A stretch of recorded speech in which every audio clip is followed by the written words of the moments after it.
मिंबर नूर पर जलवाबार उलमाए ज़वील एहतराम मशाइख सादात हाज़रीन अहले सुन्नत व जमात, अस्सलामु अलैकुम व रहमतुल्लाहि व बरकातुहू।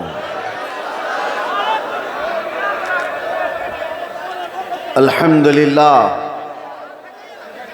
अल्हम्दुलिल्लाहिल हन्नानिल मन्नान अल्लज़ी खलक़ल इंसान व अल्लमहुल बयान वस्सलातु वस्सलामु अला रसूलिही सय्यिदिल इंसी वल जान व अला आलिही व अस्हाबिही ज़विल खैरि वल इहसान, अम्मा बअद। फ़अऊज़ु बिल्लाहि मिनश शैतानिर रजीम, बिस्मिल्लाहिर रहमानिर रहीम।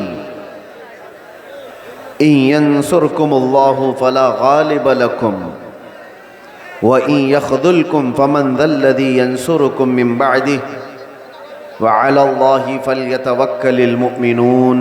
सदक़ल्लाहु मौलानल अज़ीम। बारगाह रिसालत मुआब सल्लल्लाहु तआला अलैहि वसल्लम में दुरूद पाक का हदिया पेश करें। अल्लाहुम्मा सल्लि अला सय्यिदिना मुहम्मदिन मअदनिल जूदि वल करम व आलिही व अस्हाबिहिल किराम व इब्निहिल करीम व बारिक व सल्लिम सलातन दाइमतन सरमदन अबदा। फिर के गली गली तबाह ठोकरें सबकी खाई क्यों, दिल को जो अक्ल दे खुदा तेरी गली से जाए क्यों। जान है इश्क़ मुस्तफ़ा रोज़ फजू करे खुदा, जिसको हो दर्द का मज़ा नाज़े दवा उठाए क्यों। अज़ीज़ान गिराम वक़ार, इंतज़ार करते करते आखिर मेरा नंबर आ ही गया और आप तमामी हज़रात को देखकर ऐसा एहसास होता है कि मैं जब इस जलसे में आ रहा था तो गाड़ी वालों से पूछ रहा था कि मुझे कौन से खेती में ले जा रहे हो। पगडंडियों से गुजरते हुए यहाँ आ रहे हैं। इतना बड़ा जलसे का निज़ाम देख करके एक बात तो समझ में आती है, सीमांचल के लोग सही ढंग से अपना घर नहीं बना पाते हैं। लकड़ियों के घर, छप्पर के घर, लेकिन मेरे मुस्तफ़ा के नाम पर आलीशान जलसा तो ज़रूर सजा लेते। इसमें कंप्रोमाइज़ नहीं किया जाता, इसमें कोई कंप्रोमाइज़ कहाँ ये जलसा और कहाँ छोटे छोटे घर, कोई मुताबकत नहीं लगती। और बहुत बड़े बड़े लोग ये सब नहीं करते, गरीबों के हिस्से में ही ये काम आया करता है। अल्लाह के नबी सल्लल्लाहु तआला अलैहि वसल्लम ने जब मक्का मुकर्रमा में तबलीग शुरू फरमाई थी तो गरीबों ने ही सबसे पहले इस्लाम कबूल किया था और गुरबत में ही इस्लाम फैलता रहा। आज भी मेरे अजीज़ों, बिहार में बहुत सारे इलाके हैं, लेकिन हम बहुत दूर बैठकर यहाँ के इलेक्शन की धमक भी सुनते थे तो सीमांचल की बात ज़्यादा सुनते थे। उसकी वजह क्या है? बिहार में तो बहुत सारे इलाके हैं, बहुत सारे ज़िले हैं, इस इलाके का तज़किरा ज़्यादा क्यों होता है? वजह यह है कि यहाँ पर वो कौम ज़्यादा है जो लोगों की नज़रों में चुभती ज़्यादा है। और यही बात है कि दुनिया का हर दरिंदा हमारी तरफ देखता है और खूनखार नज़रों से मिटाने की कोशिश भी करता है। और ये पहली बार नहीं, चंगेज़ इसके बड़े भी आए, हलाकू इससे बड़े भी आए, लेकिन वो इस दीन मतीन का कुछ बिगाड़ ना सके। आप भी ना घबराना, ये जलसे कोई ख़त्म नहीं कर सकता और ना ये नाम हमारे कभी ख़त्म किए जा सकते हैं। कुछ बात तो है कि मिटती नहीं हस्ती हमारी, कुछ बात तो है कि मिटती नहीं हस्ती हमारी। सदियों रहा है दुश्मन दौरे ज़मा हमारा, यूनान और मिस्र और रोमा सब मिट गए जहाँ से, बाकी मगर है अब तक नामो निशां हमारा। तौहीद की अमानत सीनों में है हमारे, आसान नहीं मिटाना नामो निशां हमारा। और फिर एक बात, बातिल से डरने वाले ऐ आसमां नहीं है हम, 100 बार कर चुका है तू इम्तिहान हमारा। एक बड़ी लज्जत है, बड़ा अजीब एहसास है। बिहार के, बंगाल के, झारखंड के जलसों में मैं बोलता बहुत भी हूँ, आप लोगों के इंतज़ामात और इंसरामात के ख़िलाफ़ भी, रात भर सजाते हैं और बहुत सारे इसके जो नेगेटिव पॉइंट है उस पर बोलता भी हूँ। लाखों का खर्चा करते हैं, बिहार में जलसे ज़्यादा करते हैं, इस पर बोलता भी हूँ। लेकिन दिल में एक एहसास ये भी होता है, जैसी तैसी है कौम, सर्कस में पैसा बर्बाद करने से मेरे मुस्तफ़ा के नाम पर तो लगाती है। किसी और जगह पर इनको छोड़ दिया जाए तो शायद पता नहीं मुजरे करने वालों को देखेंगे लोग। एंटरटेनमेंट की दुनिया है, यहाँ नहीं तो कहीं और महफिलें लगा देंगे। इसी बहाने कम अज़ कम यहाँ शोराए इस्लाम आते हैं, खुतबाए इस्लाम आते हैं, और ये एक एक लफ्ज़ पढ़ते जाते हैं, लोगों के दिलों में रस घोलते जाते हैं। जैसे तैसे ये दीन का निज़ाम इन जलसों के ज़रिए से कायम है। बहरहाल मेरे अजीज़ों, एक बात आप समझ करके चलना, यहाँ पर बैठकर तकरीबन 1 घंटा मुझसे पेशतर हज़रत मौलाना साहब ने चंदा भी किया बहुत मस्जिद के लिए। बहुत लोग समझते हैं कि मौलाना लोगों का काम ही क्या है, चंदा करना, रसीद लेके घूमते रहते हैं। तुम्हें अंदाज़ा है दीन का ये सारा निज़ाम अगर ये मौलवी नहीं होते तो पता नहीं तुम क्या कर रहे होते। ये मदरसे, ये मसाजिद की मीनार, ये सारी चीज़ें इन लोगों से कायम है। होते होंगे चंद चंदा खोर लोग, मगर आपको पता है एक एक पाई दीन के लिए ऐलान करके जमा करना ये उलमा की शान है। क्या उनके अंदर सेल्फ रिस्पेक्ट नहीं है? क्या मांगना उनकी बचपन की आदत है? नहीं, तुम्हारे दरमियान अगर वो हाथ फैलाते भी हैं तो दीन के नाम पर। मेरे मुस्तफ़ा करीम सल्लल्लाहु ताला अलैहि वसल्लम की शरीयत ताहिरा की बका के लिए मुझे बात याद आती है। मेरे वालिद गिरामी फरमाया करते थे, अल जामिअतुल अशरफिया मुबारकपुर आज हिंदुस्तान की एक ऐसी अजीम यूनिवर्सिटी का नाम है जिसके सामने ताजमहल की ऊंचाई भी फीकी पड़ती है। ताजमहल तो लोग टिकट देकर के देखने जाते हैं और फोटो खिंचवा कर आते हैं, मगर अल जामिअतुल अशरफिया वो ऐसी जगह है जहां इंसान बनाए जाते हैं। उलमाए रब्बानीन की एक बड़ी जमात पैदा होती है। जब उसकी तामीर का मसला था, बानी जामिया अशरफिया मुबारकपुर हुजूर हाफिज मिल्लत रहमतुल्लाह अलैह इसी तरह ऐलान कर रहे थे कि कोई है जो ला कर के जामिया अशरफिया के लिए कुछ सुपुर्द करे। आपको मारहरा मुतहरा के सैयदजादे सैयदुल उलमा ने बिठा दिया और कहा, मौलाना आप बैठ जाइए, मैं सैयदजादा हूं लेकिन इस इदारे के लिए चंदा मैं करूंगा। आले रसूल हूं, मांगने की आदत नहीं, कभी नहीं मांगा। और उसके बाद जब सैयद मियां रहमतुल्लाह ताला अलैह ने ऐलान किया तो जाहिर सी बात है मुझे ये इलाका देख करके वो बात याद आती है। मौलाना तो 11,000 मांग रहे थे। वहाँ पर छोटा गांव था, छोटी बस्ती थी। जब मांगा जा रहा था चंदा तो एक बूढ़ी औरत एक मुर्गी का अंडा लेकर के आ गई थी। कहा मेरे घर में इसके अलावा कुछ है नहीं, ये चंदे में कबूल कर लीजिए। मुर्गी का अंडा, ये लोगों के जज्बात थे।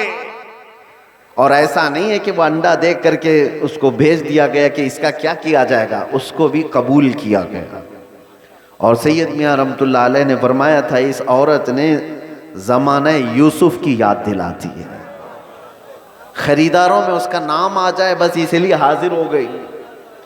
बहरहाल इस निज़ाम पर मैंने थोड़ी सी गुफ्तगू इसलिए की कि उलमा को हकीर मत समझो। या उलमाए ज़वील एहतराम अगर दीन के नाम पर तुमसे कुछ तलब कर रहे हैं तो सारे लोगों को एक कैटेगरी में मत शुमार करो। एक जुमला मैं आपसे कहता हूं, तवज्जो से सुनना। हर दाढ़ी वाला चोर नहीं होता, लेकिन चोर दाढ़ी रख लेता है। चोर अपनी चोरी छुपाने के लिए दाढ़ी रख लेता है। हाँ, इस फार्मूले को समझ करके चलें और इसको हर जगह फिट ना करें। दाढ़ी वाले को देख करके हिकारत से देखना मेरे अजीजों, हरगिज नहीं। कुछ चोर अगर इस तरह के लिबास पहन लें तो ऐसा थोड़ी ना होता है कि हम ये भी तो नहीं कह सकते कि हर चाय वाला चोर है। नहीं कह सकते, नहीं कह सकते। सबको एक कैटेगरी में कैसे शामिल कर दें? ये एक जुमला आप याद रखें, मैं किसी का नाम नहीं ले रहा हूं। और दूसरी बात, उलमाए ज़वील एहतराम के लिए खास तौर पर मैंने आयत करीमा की तिलावत की है खुतबे में, खुतबे के बाद। यंसुरकुमुल्लाहु फला गालिब लकुम, अगर अल्लाह तुम्हारी मदद करे तो कोई ताकत तुम पर गालिब नहीं आ सकती, कोई तुम पर गलबा नहीं हासिल कर सकता। ये एक जुमला कुरान पाक का इतना पावरफुल है, इतना पावरफुल है कि अल्लाह तुम्हारी मदद करे तो कोई गालिब नहीं आएगा। और अगर कोई गालिब आया हुआ है हमारे ऊपर तो इसका मतलब है कि तुम महरूम हो या हम महरूम हैं उस अजीम मदद से जिसका वादा कुरान में अल्लाह ताला ने फरमाया, वो हमारे अमाल की बुनियाद पर। मुर्शिद गिरामी हुजूर ताजु शरिया रहमतुल्लाह ताला अलैह एक आयत की तफसीर फरमाते हुए हमसे कह रहे थे कि एक साहब आए और उन्होंने कहा कि हजरत हमारे गांव में बहुत फसादात हो गए, वायलेशन हो गया, लेकिन मुसलमानों को पकड़ पकड़ करके पुलिस ले जा रही है, 8-10 दिन हो गए, अभी तक थमी नहीं है ये गिरफ्तारियां। और वो बयान करते करते उन्होंने ये कहा कि ये सारी पकड़ धकड़ जो चल रही है इसकी सारी मुखबिरी मुसलमान ही करते हैं। कौन कहां किस घर में छुपा है और क्या क्या कर रहा था सब मुसलमान ही बताते हैं और आकर के इनको अरेस्ट किया जाता है। तब हजरत ने एक आयत पढ़ करके हमें बताया था, कुरान में अल्लाह फरमाता है वलन यजअलल्लाहु लिलकाफिरीना अलल मुमिनीना सबीला। अल्लाह कुरान में फरमाता है हरगिज हरगिज अल्लाह ताला काफिरों को ईमान वालों पर गलबा नहीं देगा, कभी नहीं। लन का लफ्ज है नफी ताकीद के साथ, हरगिज अल्लाह तबारक व ताला काफिरों को ईमान वालों पर गलबा नहीं देगा। हजरत फरमाते मगर ये कि किसी काफिर की मदद मुसलमान ही करे तो वो काफिर मुसलमान के रास्ते से दूसरे मुसलमान पर गलबा करेगा। बात समझ में आ रही है? एक मुसलमान को जरिया बना करके ही दूसरा कोई तुम्हारे घर पर हमला करेगा। आज के हालात पर मैं जो बात कर रहा हूं सुनो मेरे अजीजों, बहुत सारे मुसलमान अपना फ्यूचर आज बना नहीं पा रहे हैं, इनको पता ही नहीं है किसके साथ जाना है और किसका साथ देना है। हालात ऐसे हैं कि किसी और मुसलमान को गिराने के लिए एक मुसलमान किसी काफिर और मुशरिक की मदद पर भी राजी हो जाता है। यही मैं बता रहा हूं कि कभी तुम्हें कोई कौम मगलूब नहीं कर सकती जब तक कि तुम्हारे अंदर के गद्दार तुम्हें मगलूब ना करें। जब तक हमारे दरमियान मौजूद जमात के मुनाफिकीन हमारे खिलाफ ना खड़े हों तब तक कोई कौम हमें डायरेक्ट नहीं गिरा सकती। अभी 1 महीने पहले की बात मैं बताऊं, और सीनियर ऑफिसर ने मुझसे कहा कि मौलाना आप डरते क्यों हैं, आपकी कौम को कोई भी हरा नहीं सकता, ये हम जानते हैं।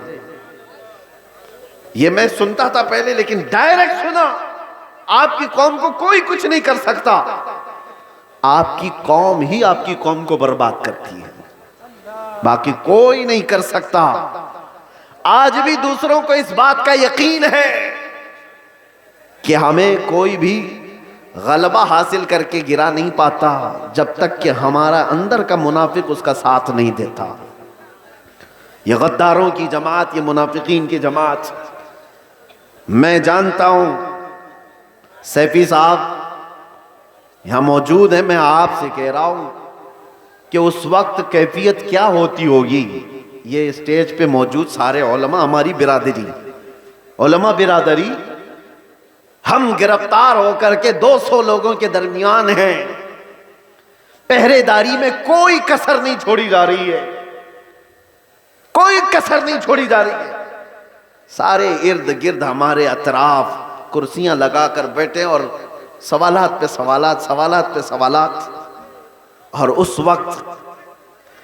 वक्त इन्वेस्टिगेशन करने वालों को कुछ लोगों के मैसेजेस आते हैं और कहते हैं ये मौलाना से ये भी पूछो, ये भी पूछो। क्लिपें हमारी काट काट करके भेजी जा रही हैं तकरीरों की कि इन्होंने यहां पर ये कहा, इन्होंने यहां पर ये कहा। वो बेचारे सवालात करने वाले वो कहते हमको तो आपके बारे में उतना मालूम नहीं था, ये इतनी सारी चीजें आ रही हैं, मैंने पूछा नहीं कौन है, लेकिन सामने वाले ने बताया कि फलां पीर साहब हैं, फलां मौलाना साहब हैं। मैं जानता हूं मेरे अजीजों, मैंने इससे कबल बड़े जज्बात में कहा था, वो भी जानते होंगे जिन्होंने ये सब काम किए हैं। हमारे दिल पर क्या गुजर रही थी उस वक्त, हमने सब अल्लाह उसके रसूल पर छोड़ दिया। लेकिन एक बात याद रखना, गद्दारों की जमात से कहता हूं, कल क़यामत होनी है और बारगाह मुस्तफा में हमें भी खड़ा होना और तुम्हें भी खड़ा होना है। देखा जाएगा कि तुम किसके साथ खड़े होते और हम किसके साथ खड़े होते, देखा जाएगा। तुमने किसी एक आलिम को सिर्फ और सिर्फ नामूसे रिसालत की बुनियाद पर सजा को तवील करने के लिए, साथ देने के लिए जासूसियों का माहौल बनाया था। कयामत तो होनी है, मौत तो आनी है, कब्र में भी जाना है। ये मत समझ लेना कि सब कुछ यहां पर है। चंद पैसों के लिए जो लोग अपना दीन बेचते थे, कुरान ने उनकी वईद में क्या क्या बयान फरमाया। ये वो लोग हैं जो यहूदी उलमा थे, यही तो किया करते थे। मालदारों को खुश रखने के लिए वो दीन का निजाम बदल दिया करते थे। अब देखना, जैसे जैसे ये सख्ता पावर में आज लोग हैं, हुकूमत में जो लोग हैं, मजबूत से मजबूत होते जाएंगे तो तूफान आएगा बहुत सारों के अंदर। कितने तो इधर से उधर निकलने लग जाएंगे कि भाई जिसकी लाठी उसकी भैंस, हमें भी उनकी बोली बोलनी पड़ेगी, हम भी उनके शाना बशाना रहेंगे तो कुछ हमारे भी काम हो जाएंगे। देखना, और चंद दिनों के बाद वो चाहे उलमा दिखने वाली जमात में से लोग हों या नेता बनने वाले लोग हों, ये सब वो चाटुगिरी करने वाले लोग इन तूफानों में अब किसके किसके साथ जाने लगेंगे और कौम की दलाली करने लगेंगे। देखना आप चंद दिनों के बाद। और ऐ कौम के गयूर नौजवानों, मोहब्बत मुस्तफ़ा पर और नामूसे मुस्तफ़ा पर तुमने जज्बात में आकर के जो नारे लगाए, इनका पास और लिहाज रखना। चाहे पूरी जमात के बड़े बड़े लोग किसी ऐसी जमात के साथ चले जाएं जो मेरे मुस्तफ़ा के दुश्मन हैं, उन्हें मत देखो, उनकी दौलत ना देखो, उनकी सियासत ना देखो, उनके ऊंचे मर्तबे ना देखो। मैं गरीब ही सही, मेरे दामन में मेरे मुस्तफ़ा की मोहब्बत काफी है। इस पर कायम रहना। तुम्हारे घर छप्पर के हैं, तुम्हारे इलाके बाढ़ से डूब जाते हैं, बहुत सारे मामलात हैं, इस पर राजी रहना, लेकिन ईमान का सौदा कभी ना करना, नामूसे मुस्तफ़ा का सौदा कभी होने नहीं देना। ऐसों की जमात से अपने आप को बचाए रखो जो दीन का सौदा करते हैं। मेरे अजीजों, एक बात मैं कह रहा था, मौलाना अभी जो चंदा कर रहे थे एक मस्जिद ही के लिए, लोग मजाक उड़ाते हैं हमारा। सुन्नियों के जलसे देखो चंदे कर रहे होते हैं, अरे भाई करेंगे ही ना, हमारे पास सऊदी रियाल थोड़ी ना आते, हम तो गरीबों से ही बना रहे हैं जो कुछ भी बना रहे हैं। हमारे पास कौन सी हुकूमत है, ना सऊदी है, ना कतर है, ना कुवैत है, कुछ नहीं है।